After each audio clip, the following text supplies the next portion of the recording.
Assalamualaikum warahmatullahi wabarakatuh. Salam Om Swastiastu, Namo Buddhaya, salam kebajikan, Rahayu.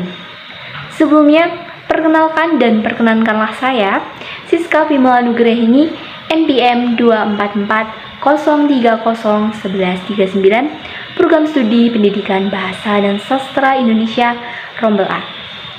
Dalam presentasi kali ini, kita akan mengeksplorasi cerita rakyat dan mitologi seputar Gunung Tidar dan mengupas tuntas makna-makna yang terkait dalam budaya lokal. Cerita rakyat bukan hanya berfungsi sebagai hiburan, tetapi juga sebagai cara untuk menyampaikan nilai-nilai dan pengetahuan dari generasi ke generasi. Cerita rakyat seringkali berisi elemen sejarah yang mengandung informasi tentang peristiwa penting, lokasi, dan cara hidup masyarakat di masa lalu.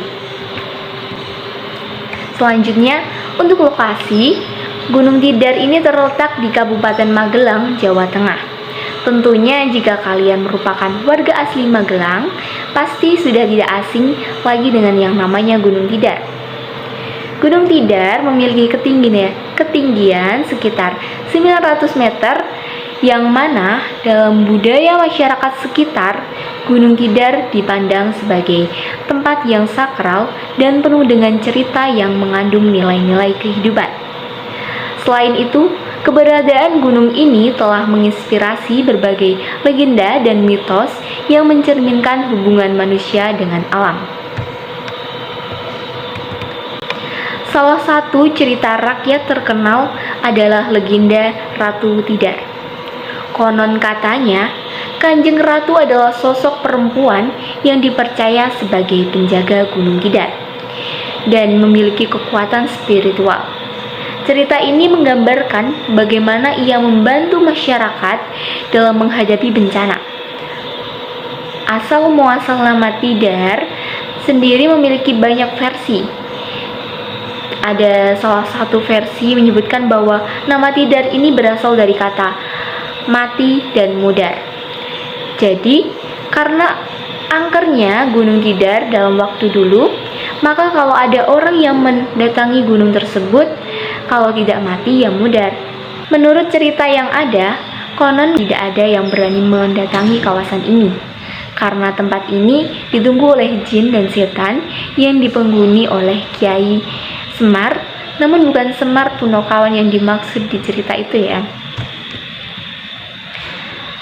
Setiap ada orang yang berani untuk tinggal di Gunung Tidar ini, maka Kiai Semar akan mengutus anak buahnya yang berupa raksasa untuk memangsanya. Namun, setelah Syekh Subakri berhasil menaklukkan Gunung Tidar yang pertama kali dengan mengalahkan jin penunggu Gunung Tidar, maka keberadaan Gunung Tidar mulai banyak dikunjungi orang. Jika kita berkunjung di Gunung Tidar, kita akan dihadapkan oleh jalan setapak pendaki yang nantinya akan bertemu dengan makam Syekh Subakri. Tidak jauh dari makam Syekh Subakri, kita akan berjumpa dengan sebuah makam yang panjang mencapai 7 meter. Makam itulah makam Kiai Sepanjang. Kiai Sepanjang bukan sosok alim ulama, namun Kiai Sepanjang itu adalah tombak yang dibawa dan digunakan oleh Syekh Subakri untuk mengalahkan jin penunggu Gunung Tidar kala itu. Situs makam terakhir yang kita jumpai sewaktu mendaki Gunung Tidar adalah makam Kiai Semar. Namun, menurut beberapa versi, ini bukan makam Kiai Semar yang ada dalam pewayangan, tapi Kiai Semar jin penunggu Gunung Tidar waktu itu. Meskipun demikian, banyak yang percaya ini memang makam Kiai Semar yang ada pada pewayangan itu. Jadi, mana yang benar? Yaitu tergantung kita mau percaya yang mana. Cerita tentang Kanjeng Ratu Tidar mengandung nilai-nilai moral seperti keberanian, kebijaksanaan, dan perlunya menjaga hubungan harmoni dalam alam. Melalui kisah ini, kita diajarkan untuk menghormati dan melestarikan lingkungan. Simbolis Gunung Tidar sebagai tempat suci memperkuat rasa identik dan kebersamaan antar warga.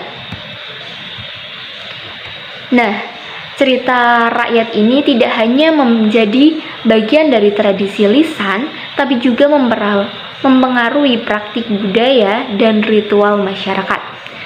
Masyarakat sering melakukan upacara atau ritual di Gunung Tidar sebagai bentuk penghormatan kepada Kanjeng Ratu. Hal ini menciptakan ikatan sosial yang kuat dan memperkuat rasa kebersamaan dalam komunikasi. Seringkali kita jumpai sejarah yang telah hilang entah kemana, maka dari itu kita perlu menyadari bahwa betapa pentingnya melestarikan cerita rakyat dan mitologi ini agar tidak hilang di telan zaman. Ada beberapa upaya pelestarian yang dapat dilakukan, misalnya pendidikan, selanjutnya seni pertunjukan dan publikasi. Dengan memahami dan menghargai cerita rakyat, generasi muda dapat belajar tentang nilai-nilai budaya yang kaya. Kesimpulannya, dari presentasi kali ini, cerita rakyat seputar Gunung Tidar seperti legenda Kanjeng Ratu Tidar mencerminkan hubungan yang mendalam antar masyarakat dan alam. Kisah-kisah ini tidak hanya menghibur, tapi juga mengandung pelajaran berharga tentang kehidupan dan lingkungan. Marilah kita lestarikan cerita-cerita ini sebagai bagian dari warisan budaya kita. Kiranya cukup sekian presentasi kali ini. Saya Siska Vimala Nugraini pamit undur diri. Terima kasih. Wassalamualaikum warahmatullahi wabarakatuh.